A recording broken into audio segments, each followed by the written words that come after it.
এখানে একটা কথা, সব ঠিক আছে, আপনি চমৎকার উদাহরণ দিয়ে আমাদেরকে বোঝালেন, কিন্তু আমার এখানে একটা কথা, সেই জিনিসটা হলো যারা অপরাধ করেছে তাদের শাস্তির কথা বললেন, কিন্তু যারা অপরাধ করেনি তারাও তো আওয়ামী লীগ করে। তারা যদি মনে করে যে আমরা তো অপরাধ করিনি, তাহলে আমাদের দোষটা কি? অপরাধটা করেছে আওয়ামী লীগের ব্যানারে থাকা সরকার। পুরো আওয়ামী লীগটার জন্য আওয়ামী লীগকে তো এদের আপনি নির্বাচন থেকে বঞ্চিত রাখতে পারেন না। যদি এমন প্রশ্ন কেউ করে, তাহলে সেটা কি নৈতিকতার বিচারে টিকবে না? রাইট, আপনি এখন আসেন। আপনি, আমি তো লয়ার মানুষ, আর আপনি লয়ার না হইলেও অনেক কিছু বোঝেন। সেটা হইলো এই যে অনেক সময় মামলার এই এই ধারায় অপরাধ করছে তার সাথে 109 এবং 34 যোগ করে। তার মানে কি, এই অপরাধ যাদের আর নাম আছে তার সাথে আরো যারা করছে এটা 34 ধারা বা 109 দিয়ে বুঝায়। তো প্রশ্ন হচ্ছে আওয়ামী লীগের যারা অপরাধী, তারা তো দীর্ঘ 16 বছর দেশে বসে অপরাধ করছে, দেশের বাইরে বসে করেনি। তখন আপনি আওয়ামী লীগের কোন লোকরে চেনেন, খুব ঘনিষ্ঠ বন্ধু আপনার, এমন কাকে পাইছেন যে টকশোতে এসে বলছে যে আওয়ামী লীগ এই এই অপরাধ গুলা করতেছে, আওয়ামী লীগ আয়নাঘর বানাইছে, এই অপরাধটা সে করতেছে, যে সিনা হত্যা, মেজর সিনাকে হত্যা করছে ক্রস ফায়ারে, এটা অন্যায় হয়েছে, এরকম একটা লোক কি আপনি পাইছেন?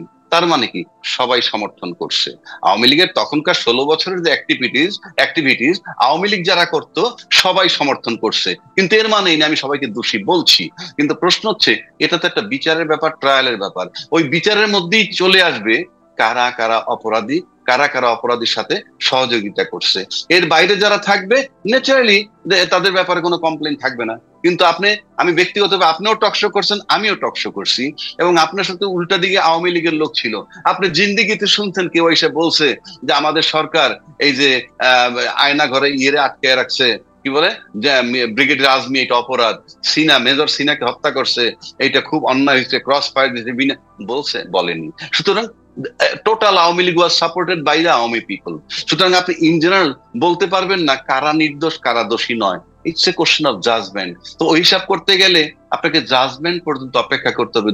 যারা অপরাধী হবে, কনভিক্টেড হবে, তারা বাদে বাকিরা নির্দোষ। Very simple. না, এর মধ্যে আমি আরেকটু তর্ক করি মানে, না যেহেতু না, ঠিক প্রকৃত আছে, সত্যটা বের করার জন্য আমি মনে করি তর্ক করার প্রয়োজন আছে। কিন্তু অবশ্যই। আপনি যদি এটাকে কুতর্ক বলেন, তাও কুতর্কই ধরে নেন, তাও করি। রাইট। যেমন ধরেন, অনেক আওয়ামী লীগ, আপনি দেখবেন আওয়ামী লীগ আমলে আওয়ামী লীগারদের হাতে কিন্তু আওয়ামী লীগাররা নির্যাতিত হয়েছে অনেক জায়গায়। আমি অনেক লোককে হয়তো টকশোতে আমাকে বলেনি, কিন্তু ব্যক্তিগতভাবে অনেক আওয়ামী লীগের লোকজন, সিনিয়র আওয়ামী লীগের লোকজন আমাদের কিন্তু বলেছেন যে হাসিনা যেভাবে দেশ চালাচ্ছে তারা তাতে হ্যাপি না। তারা দুর্নীতির ব্যাপারে প্রশ্ন করেছেন, কিন্তু তারা প্রকাশ্যে আসতে পারেননি। তাদেরকে আমি রিকোয়েস্ট করেছি আপনার সামনে এসে বলেন। ভাই সামনে এসে আমি কি বলবো, আমি কার বিরুদ্ধে বলবো? তোর লোকে তো আমাকে থুতু দিবে, এবং আমার তো সেই ভয়েসটা নাই, কারণ আমি তো সেই ক্ষমতায় নাই। এখন এরকম লোকে কিন্তু আছে যারা নাকি তাদের এগুলো পছন্দ করতো না। তো সেরকম ভাবে আপনি যদি টোটালটা যদি আপনি বিচারের উপর ছেড়ে দেন, তাহলে বিচার করতে করতে তো অনেক দিন লাগবে। ততদিন কি তাহলে আওয়ামী লীগ কোনো নির্বাচন অংশ নিতে পারবে না? এটা কিন্তু একটা দীর্ঘমেয়াদী ব্যাপার। সেক্ষেত্রে অনেক আওয়ামী লীগের আছে যারা নাকি ক্ষমতার সঙ্গে, ক্ষমতার শেয়ার ছিল না, ক্ষমতার অংশ তাদের ছিল না। আওয়ামী লীগের সংখ্যা তো অনেক। সেটা কিন্তু ধরেন আপনার, আমি যদি সেভাবে ধরি, ধরেন আপনার 10,000, 20,000, 1 লাখ, 1 লাখ লোকটা আমরা ধরতে পারি যা নাকি আওয়ামী লীগ সরকার দ্বারা 15 বছরে সরাসরি মানে লাভবান হয়েছে। ধরেন 10 লাখ, আমি 10 লাখও ধরলাম। কিন্তু আওয়ামী লীগ তো করে এমন লোকের সংখ্যা কোটির উপর। তাহলে বাকিদের কি হবে? বাকিরা তাহলে তারা তো কোনো অপরাধ না করে কি শাস্তির মুখে পড়ে গেল না, যদি তাদের দলকে আপনি না নির্বাচন করতে না দেন? না না, দলকে নির্বাচন না করতে তো তোর প্রশ্নই আসে না, সেটা তো বললামই। এই সিদ্ধান্ত এখনো হয় নাই যে দলকে নির্বাচন করতে দিবে না, এটা হওয়ার পর এই প্রশ্নটা আসবে। এখন পর্যন্ত অফিসিয়ালি এই প্রশ্ন আসে নাই, সুতরাং এই আলাপটা করার কোনো প্রয়োজন নাই, নাম্বার ওয়ান। নাম্বার টু, যখন এরকম পরিস্থিতি আসবে যে ইনক্লুসিভ নির্বাচন, সবাই নির্বাচনে পার্টিসিপেট করবে, তখন আওয়ামী লীগের পক্ষ থেকে যারা নমিনেশন সাবমিট করবে, that should be decided or checked by right, election commission right, বা election right, right, commission. Thank সেখানে যদি দেখা যায় যে ইলেকশন কমিশনের ক্রাইটেরিয়া থাকবে, সেই ক্রাইটেরিয়া তারা কাভার হয়, বাস তারা নির্বাচন করবে। কিন্তু এই আলাপটা যে আমরা করি, আমার কাছে মনে কোনো প্রয়োজনই নাই। কারণ ইতিমধ্যে এই তত্ত্বাবধায়ক সরকার, মানে অর্থ কি অন্তর্বর্তী সরকারের প্রধান ইউনূস সাহেব বলছে সরকারি এরকম কোনো সিদ্ধান্ত এখনো নেয়নি যে আওয়ামী লীগ ইউ। নির্বাচন করতে পারবে না, নেয় নাই। দুই, ইলেকশন কমিশনে কিছু বলেনি। তো আমরা কিন্তু এই আলাপটা, এটার মানে কি জানেন? এটার মানে হলো আপনার মোরাল কারেজ নষ্ট হয়ে গেছে আওয়ামী লীগের। সেই জন্য এই প্রশ্নটা আসে। আপনার মোরাল কারেজ নাই পলিটিক্যাল লিডারদের। যেমন ধরেন জামাতের আমির লন্ডনে দেখা করছে খালেদা জিয়ার সাথে এবং তারেক জিয়ার সাথে, তাই না?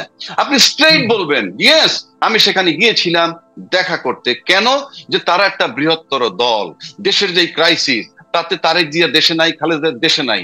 আমি যেহেতু এখানে আসছি, বেলজিয়াম টেলজিয়াম গেছি, আমি টার্গেট নিয়ে আসছি যে লন্ডনে যাব, তার সাথে দেখা করব এবং রাষ্ট্রের রাজনীতির বিষয়ে আলোচনা করব। এই বোল্ডলি কিন্তু বলতে পারে না। এই যে বোল্ডলি বলতে পারে না, এটাই হইলো মোরাল কারেজের অভাব। নাহলে আপনি পরিষ্কার বলবেন, ইয়েস আমি গেছিলাম, দেখা করতে গেছি, আমি রাজনৈতিক বিষয়ে আলাপ করছি, দেশ নিয়ে আলাপ করছি, সবকিছু নিয়ে আলাপ করছি, নির্বাচন সংস্কার এগুলো নিয়ে আলাপ করছি। এই বোল্ডনেসটা আমাদের দরকার। দেখেন ইউনূস সাহেব বলছে আমি ডিসেম্বর 2025 থেকে জুন 26-এর মধ্যে নির্বাচন দিব। এক চুল কেউ নাড়াইতে পারে নাই এখন পর্যন্ত, অথচ তার এগেনস্টে টোটাল স্রোতটা। আমি তার পূজা করতেছি না, আমি বলতেছি ডিটারমিনেশন, যে yes what ever I have told it is final. এরকম কমিটমেন্ট ওলা লোক আমাদের দরকার। এর মানেই না ইউনূস সাহেব অনন্তকাল থাকুক। দিন শেষে আমি একটা গণতান্ত্রিক চেতনার মানুষ, আমি ইলেকশন চাই।